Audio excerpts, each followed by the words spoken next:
Uma boa tarde a todos os irmãos. Sejam bem-vindos à nossa casa do Espírito Allan Kardec.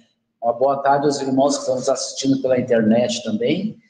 Que a paz do Mestre Jesus envolva-nos a todos.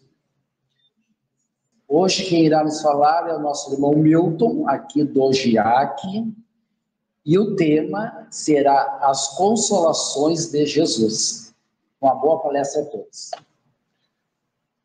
Queridos irmãos, queridas irmãs, encarnados e desencarnados, há também os que nos assistem nas redes sociais. Uma boa tarde a todos.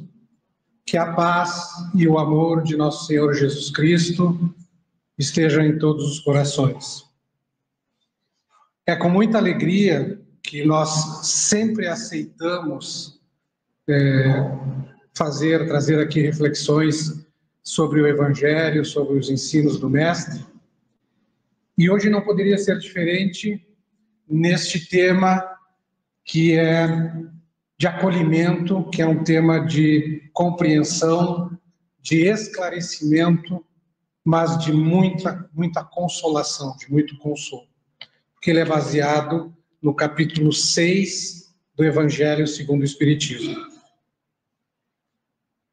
Quero lembrar aqui que há 2 sábados atrás, o nosso irmão Alessandro esteve aqui também, neste púlpito, falando sobre o Consolador Prometido e trazendo-nos o entendimento de que em todos os nossos atos, em todas as nossas ações, Jesus está sempre conosco.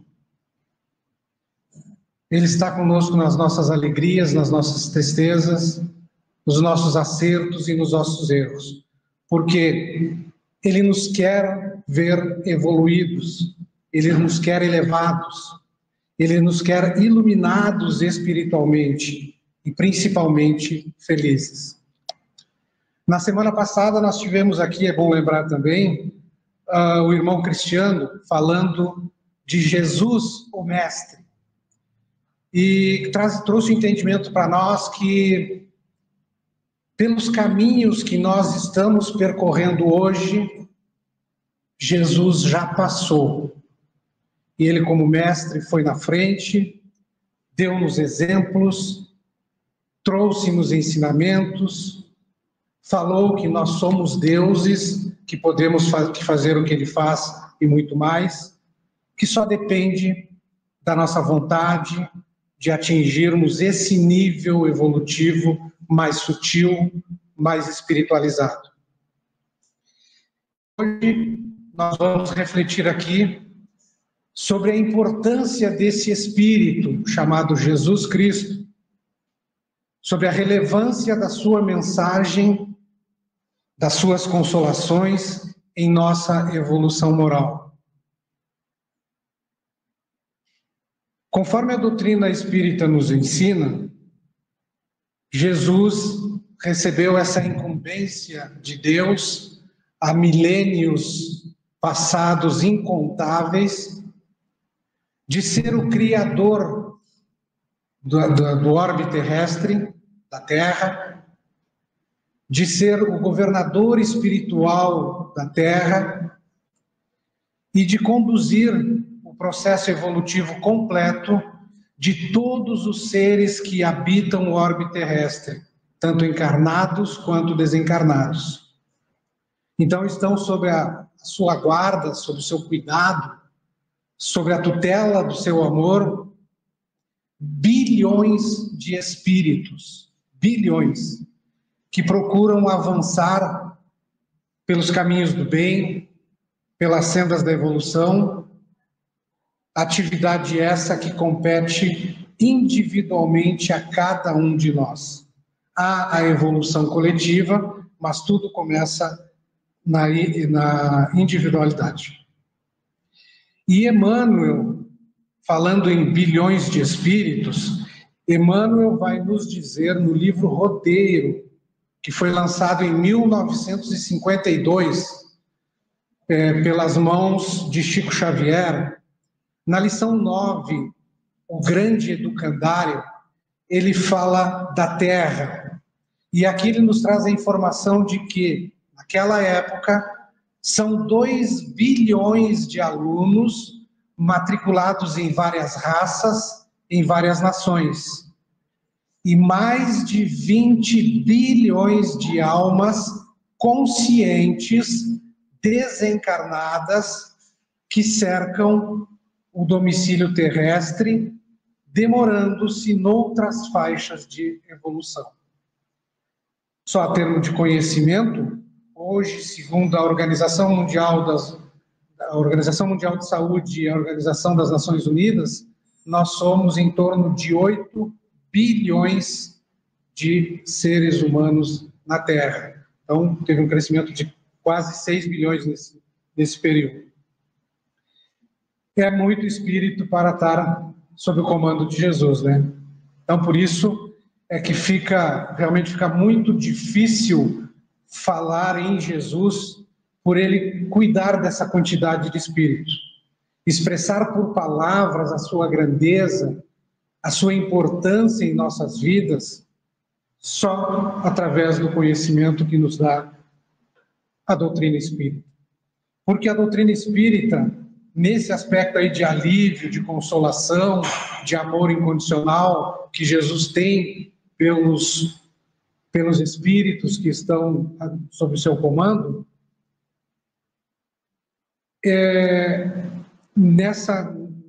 nesse aspecto aí, Jesus é intraduzível. Nós não temos ainda, Milton, não tenho capacidade de trazer, de expressar, de dizer em palavras o que é Jesus.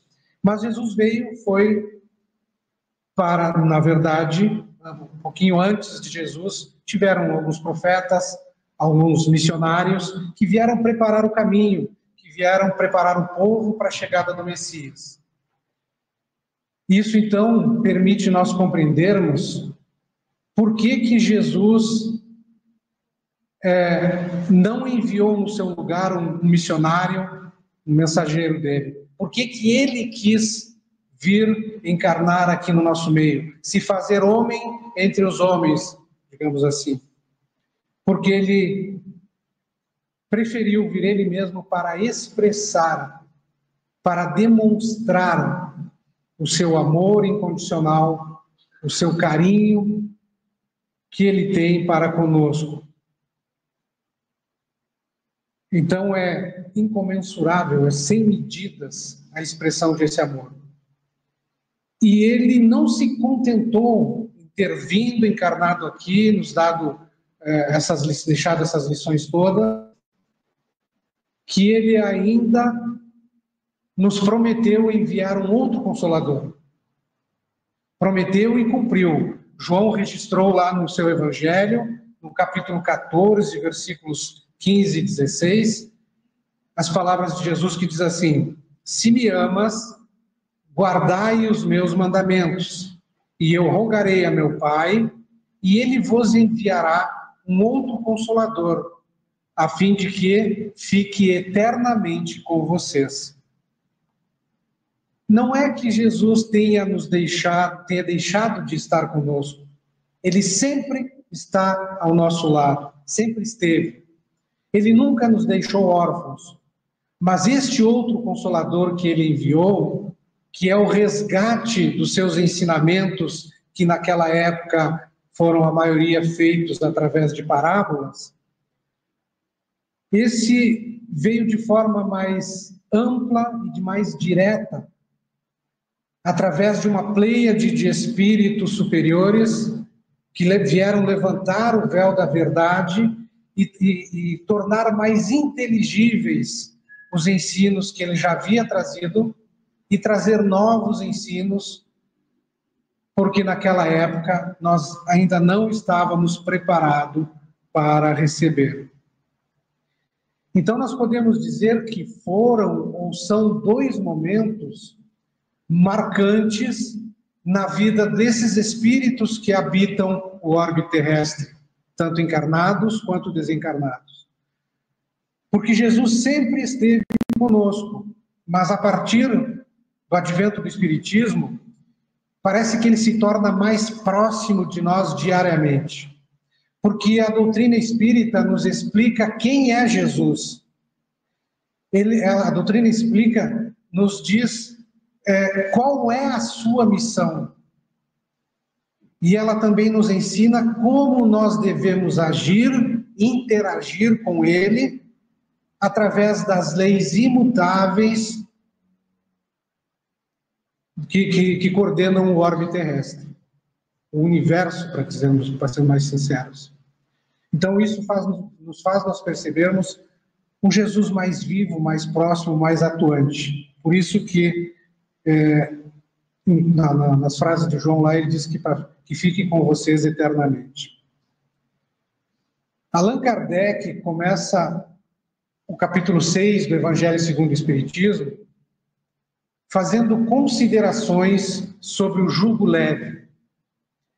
Esse jugo do mestre, jugo de amor, jugo de caridade, jugo de humildade, do jugo suave, do fardo leve, tudo isso em oposição às ilusões que muitas vezes nos são vendidas pelo mundo da vaidade, pelo mundo do orgulho, pelo mundo do egoísmo, que nos prometem caminhos melhores, que nos prometem caminhos agradáveis, que nos prometem portas largas com muitas facilidades, com muitos prazeres, mas, em verdade, isso tudo nos causa uma sobrecarga sobre os ombros, uma sobrecarga sobre o coração, uma sobrecarga sobre a mente, sobrecarregam de fardos pesadíssimos, de remorsos, de aflições, de angústias, de medos. E embora para muitos o fardo de Jesus pareça pesado, pareça difícil, mas quando nós mergulhamos nas experiências do Evangelho, quando nós praticamos os ensinos que Jesus nos trouxe, quando nós nos entregamos à força do amor, quando nós descobrimos a humildade como um recurso protetivo, quando nós descobrimos a humildade, a humildade como a maior fortaleza que o espírito pode desenvolver em si mesmo, aí então nós vamos percebendo que esse fardo é uma enorme fonte de consolação e de misericórdia. Mateus anotou no seu Evangelho, no capítulo 11, versículos 28 a 30, palavras de Jesus. Vinde a mim, todos vós que estáis aflitos e sobrecarregados, que eu vos aliviarei. Tomai sobre vós o meu jugo e aprendei comigo, que sou brando e humilde de coração, e achareis repouso para as vossas almas, pois é suave meu jugo e leve o meu fardo. Nós encontraremos nos ensinos de Jesus o remédio para todo e qualquer tipo de mal, todo e qualquer tipo de sofrimento. Nessa fase de incertezas, de inseguranças, de muita violência que o mundo está atravessando, Jesus nos descortina à nossa frente um caminho de paz, um caminho de renovação.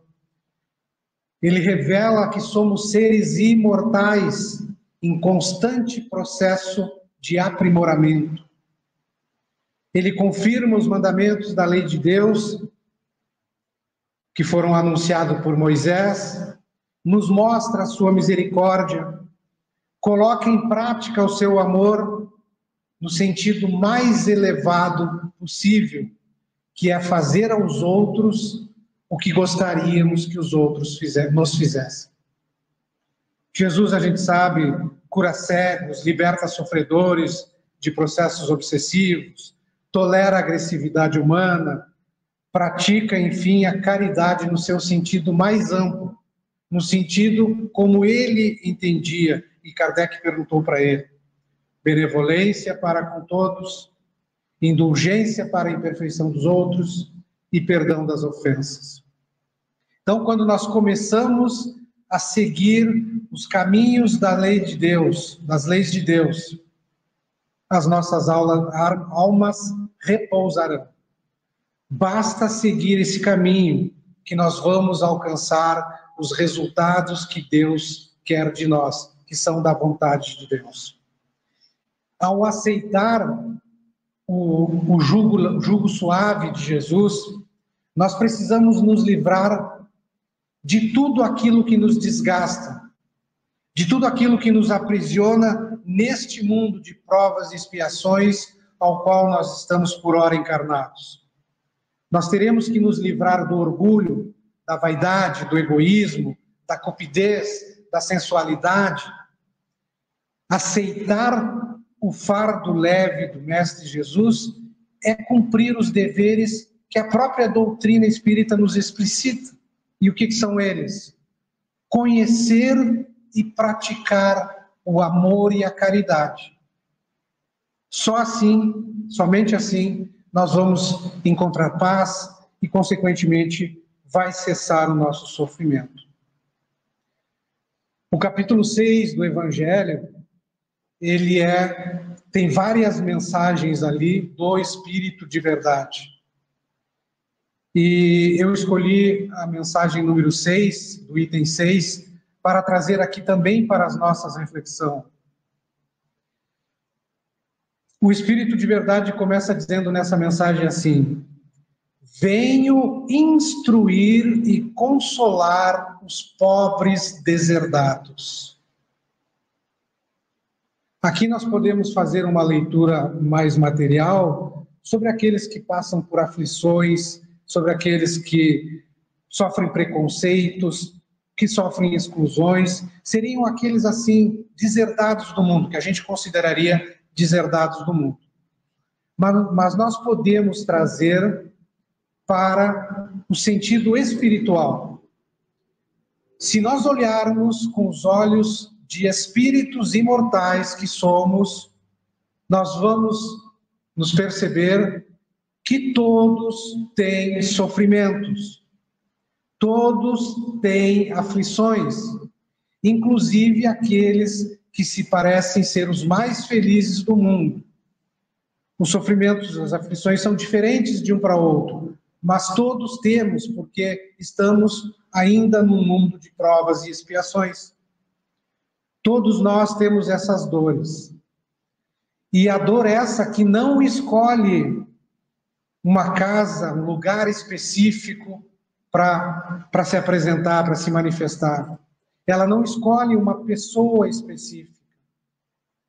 Ela pode estar numa mansão, pode estar num casebre, pode estar num elemento que tem a posição mais alta da sociedade, de maior importância no mundo, pode estar naquele que é excluído do meio social. Então, a dor, ela é uma mestra divina que alcança a todos nós, querendo ou não. Então, a questão principal para nós aqui é saber como conviver com a dor, como aprender com a dor, como nós não sermos pobres, deserdados, ainda que venhamos a viver na pobreza. Como nós não nos sentirmos pobres e deserdados no sentido espiritual. Porque no sentido espiritual, sempre é possível sermos ricos. Os espíritos nos ensinam que a riqueza é a ausência de necessidades. Então, quem mais rico é aquele que tem menos necessidades. Por quê? Porque aprenderam a saciar-se, aprenderam a encontrar a felicidade real nos valores espirituais, no bem que fazem, nas benesses que semeiam, no amor que espalham a todos sem distinção, na esperança que levam aos corações que ainda não compreenderam isso, no conhecimento que buscam. Então, nesse sentido, quem está impedido, quem está impossibilitado de ser rico espiritualmente? Ninguém. Ninguém. Ainda, aqui está uma das fontes de consolação que Jesus nos traz.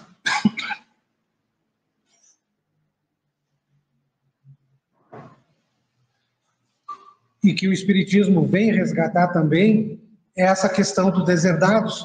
Nós não estamos abandonados, nós não estamos desamparados espiritualmente. Ainda que as nossas condições da vida material não sejam favoráveis, carência de saúde, carência de recursos materiais, carências de apoio, carência de afeto, ainda assim, nós não somos impedidos de ser ricos em espírito. Porque os benfeitores espirituais, eles estão sempre ao nosso lado para nos ajudar. Inclusive, para nos ajudar a desconstruir essa falsa ideia, falso pensamento de que somos desamparados espiritualmente. Não há pobreza na criação divina. Repito, não há pobreza na criação divina, a não ser pelo ser pela criatura que se deixa levar a essa condição, não compreendendo ou não aceitando os valores espirituais. Aí ele vai sentir-se também pobre de fé, pobre de amor, pobre de esperança. Então somos nós mesmos que criamos os empecilhos para receber auxílio. Nós mesmos é que travamos esse auxílio que o plano espiritual quer nos dar. E assim nós estamos nos desajudando. Emmanuel, no ensinamento do livro Fonte Viva, ele nos diz assim: Deus se compadeça daquele que perder a fé. O que ele quer dizer com isso? Que perder a fé é o maior mal que um ser pode causar para si mesmo. Perder a fé é desconectar totalmente da vida espiritual. E não podemos esquecer que nós somos espíritos. E o Espírito, na verdade, prossegue no item 6 lá ainda. Venho dizer-lhes que elevem a sua resignação ao nível de suas provas, porquanto a dor foi sagrada no jardim das oliveiras. Mas esperem, pois que também a eles os anjos consoladores lhes virão enxugar as lágrimas. Muito bonita essa passagem, muito profunda, mas isso aí é um pedido de Jesus para nós. Elevar a nossa resignação ao nível das nossas provas. Porque o Espiritismo nos ensina, e de maneira muito contundente, muito pragmática, que se referindo das maiores provações ou das grandes provações das nossas vidas, nós já nos resignamos antes de reencarnarmos. Nós aceitamos elas quando estávamos preparando a nossa reencarnação. Então, agora aqui, a ideia é não deixarmos cair essa elevação, esse nível de resignação que nós tínhamos quando estávamos no plano espiritual. Não perdermos esse ânimo, essa disposição que a gente assumiu lá. Porque isso tudo foi preparado, planejado por espíritos que nos amam, por espíritos que querem ver a nossa evolução. E isso foi entrado num acordo para que nós aceitássemos essas provas e também compreendêssemos que teríamos o apoio deles. E eles estão sempre ao nosso lado para nos apoiar. Nós temos a certeza disso. Então, tudo o que nós vivenciamos hoje, tudo o que nós passamos hoje, está dentro do patamar que nós assumimos no plano espiritual. Temos capacidade de suportar. Só temos que colocar em jogo também junto com nós, né? É o fator da boa vontade, fator da determinação, da perseverança. Chorar porque a dor foi sagrada e esperar que os anjos virão enxugar as lágrimas. Podemos chorar? Podemos, devemos, mas devemos chorar de alegria pelo esforço que estamos empregando para alcançar os nossos objetivos. Devemos chorar de alegria por cada experiência vivida e suportada com dignidade. Nunca chorar de tristeza pelo peso das provas. Nunca chorar de revolta pelas possíveis quedas. Nunca chorar de desespero pelos medos que sentimos. Porque as lágrimas que serão enxugadas serão as lágrimas da abnegação, do sacrifício, as lágrimas da renúncia, do devotamento, as lágrimas do comprometimento com a nossa evolução. Leon Denis, no livro O Problema do Ser, do Destino e da Dor, no capítulo 27, Revelação pela Dor, ele nos ensina assim: aprende a sofrer. Não te direi procura a dor, mas quando ela se erguer inevitável em teu caminho, acolhe-a como uma amiga. Aprende a conhecê-la, a apreciar-lhe a beleza austera e a entender-lhes os secretos ensinamentos. O Espírito de Verdade continua ainda no capítulo 6. Nada fica perdido no reino de nosso Pai, e os vossos suores, as vossas misérias e as vossas dores formam o tesouro que vos tornará rico nas esferas superiores, onde a luz substitui as trevas e onde o mais desnudo entre vós será talvez o mais resplandecente. Toda atividade útil é trabalho, em benefício de alguém ou de nós mesmos. As dores, as lágrimas, os sofrimentos suportados com fé e com resignação constituem essa preciosa luz que Leon Denis nos diz, que vai nos elevar espiritualmente. Então nós podemos dizer que vale mais sofrermos agora, enquanto estamos reencarnados neste mundo de provas e expiações, suportando com fé esses sofrimentos e essas dores, do que não fazer nada ou de fazer equivocado. Aí nós vamos ter que preparar uma outra reencarnação e voltar para sofrer novamente. Deus não esconde as coisas dos seus filhos. É o orgulho que não nos deixa vê-las. Porém, quando a gente consegue eliminar um pouco do orgulho, do egoísmo, desses sentimentos inferiores, a gente vai se tornando humilde, vai se tornando servo dos outros, e aí a gente começa a assimilar mais facilmente essas lições divinas e a gente começa a fazer delas o caminho para a nossa iluminação.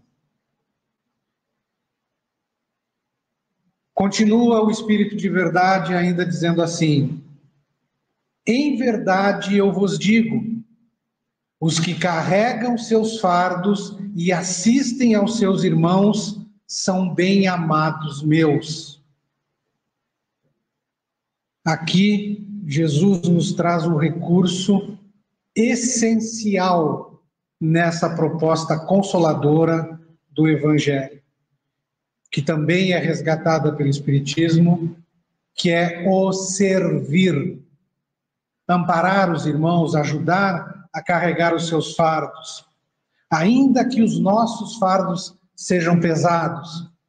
Mas com essa atitude de ajudar os nossos irmãos, nós estamos sendo inundados de uma fonte ainda mais pura de consolação e de esperança. Podemos aqui lembrar de Chico Xavier. Eu acredito que todos conhecem a história dele, o quanto ele sofreu com dores físicas, emocionais, com problemas, inclusive até na justiça, por questão de autoria de livros e tal. E sempre quando o Chico parecia que ia desmoronar, Emmanuel aparecia para ele e dizia: Chico, lá em tal lugar, lá na periferia de Uberaba, eu quero que tu vá lá ver a situação daquele povo. E cada vez que ele chegava lá, ele via pessoas em pior situação que ele. Então, nessa proposta de servir, nós vamos estar amando para sermos amados, nós vamos estar ajudando para sermos ajudados, nós vamos estar enxugando as lágrimas para que as nossas lágrimas sejam enxugadas também. E aqui vale a pena nós lembrar também da oração de São Francisco, que é atribuída a São Francisco, né? Senhor, fazei-me um instrumento da tua paz, onde houver ódio, que eu leve o amor. Mais para frente lá ele diz assim, que eu procure mais amar do que ser amado, consolar do que ser consolado, compreender do que ser compreendido. Então, tudo tem que partir de nós. Nós temos que dar, vamos dizer assim, o pontapé inicial. Então, esses que são fiéis, esses que carregam os fardos, que ajudam seus irmãos, são os que Cristo diz que são os bem-amados dele. Mas não é que o Cristo tenha preferências, não é que o Cristo tenha particularismos com seu amor. Ele nos ama a todos igualmente e incondicionalmente. Mas quem segue por esse caminho, pelo caminho do servir, ele sente mais profundamente esse amor, se multiplica essa expressão de amor nessa pessoa, por isso que ele se sente mais amado, por isso que ele se sente bem amado. E o Espírito de Verdade continua na mensagem 6, lá do item 6. Instruí-vos na preciosa doutrina que dissipa o erro das revoltas e vos mostra o sublime objetivo da provação humana. A revolta é um erro, porque não nos auxilia em nada. O único caminho é a solução dos desafios que a vida nos propõe, que a vida nos apresenta. A mudança daquilo que ainda em nós é fonte de aflição, é fonte de angústia, é fonte de problema, de medo, de queda. Então, a revolta é desperdiçar energias, é gastar tempo em vão. E o tempo é o nosso patrimônio mais valioso. Não deve ser desperdiçado com palavras jogadas a esmo, com pensamentos que não edificam, com sentimentos que só nos atrapalham, que nos perturbam. Por isso que a revolta é um erro. Paulo, o apóstolo dos gentios, já nos dizia: em tudo dai graças. Com isso, com essa expressão, Paulo nos apresenta um antídoto para que durante qualquer situação nós nos mantenhamos conectados com a espiritualidade superior. Porque na revolta nós criamos uma espécie de um capacete que acaba nos desconectando da antena do Cristo. A nossa antena mental se desconecta da antena do Cristo. E aí a gente começa a sofrer influências perniciosas. Tudo fica mais difícil. É difícil a gente perceber a ajuda dos benfeitores. É difícil a gente enxergar alguém que precisa de ajuda para nós podermos ajudar. Então, Paulo nos apresenta aí uma ferramenta e um recurso para que nós nos mantenhamos sempre em oração, busquemos agradecer essas experiências que estamos recebendo, fazer uma leitura, tentar fazer pelo menos uma leitura adequada para ver o que a gente pode aprender, o que ela pode nos ensinar. Quantas aflições, quantos tormentos a gente já não multiplicou no nosso caminho por conta de agir impensadamente ou impulsivamente. Quantas dores nós não aumentamos no nosso caminho pela falta de equilíbrio. A doutrina espírita nos esclarece que tudo tem uma razão de ser. Não existe acaso. Não existem punições. Tudo está dentro da mais harmoniosa perfeição das leis sábias e justas de Deus nosso Pai. Tudo atende um porquê e um para quê. E por mais difícil que seja a nossa experiência, quando nós conseguirmos compreender essa dor e dar um sentido para ela, esse sofrimento, a gente dar um sentido para ele, tudo vai se tornar mais suportável.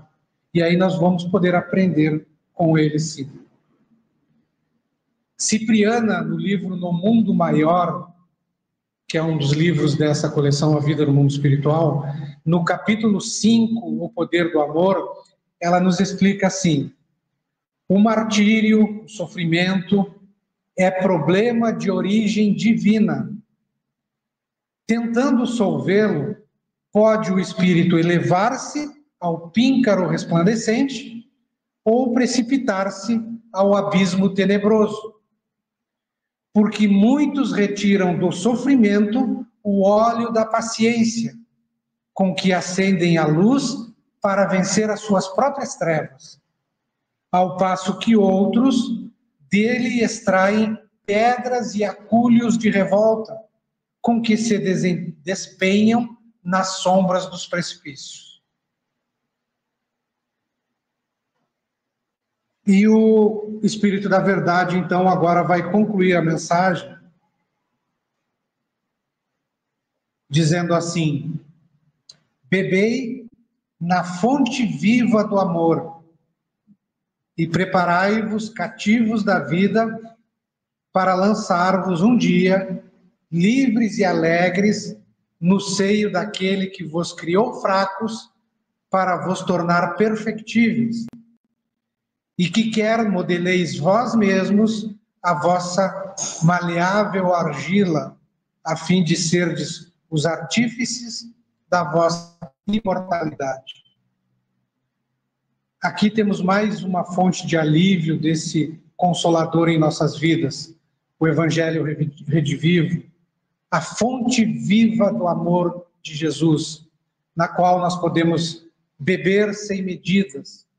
É uma fonte que não se esgota nunca, porque nos desertos das nossas vidas ela vai ser sempre um oásis para estar ali nos dando força, inspiração e esperança. A fonte viva do amor de Jesus, que nunca nos falta e que vai nos lembrar também que sempre após todas essas experiências, após todas essas lutas aqui no mundo, e é isso que o Espírito de Verdade quis dizer ali, um dia nós haveremos de chegar ao seio do Criador, como eu ouvi nossos irmãos evangélicos dizerem, voltar aos braços do Pai. Nós vamos voltar livres, alegres, felizes, da mais profunda felicidade, porque esse Criador que nos criou, ele nos criou perfectíveis, mas ele quer dar para nós mesmos a alegria e a oportunidade de nós sermos os construtores da nossa grandeza, de nós sermos os construtores da nossa imortalidade. A mesma grandeza que nós vemos no Cristo Consolador é a que nos consola, e é a que nos traz a esperança de um dia sermos iguais também. Um dia nós teremos esse amor incondicional. Um dia nós teremos essa comunhão com o Pai, assim como Jesus já tem. Um dia todos nós seremos anjos. Isso diz uma música espírita também. Um dia nós seremos felizes para a eternidade. E agora, nesse período aí passamos recentemente Natal, embalados pelas festividades aí, do nascimento de Jesus, a meditação em torno dos ensinos dele, a aceitação do seu convite para nós irmos até ele, para nós seguirmos os passos dele, pode não representar apenas o alívio das nossas dores, também pode ser o encontro de um novo caminho que nos libertará e o início de uma nova jornada que nos vai trazer a felicidade eterna. Muito obrigado pela atenção de todos, que a paz e o amor de nosso Senhor Jesus Cristo continue em todos os corações.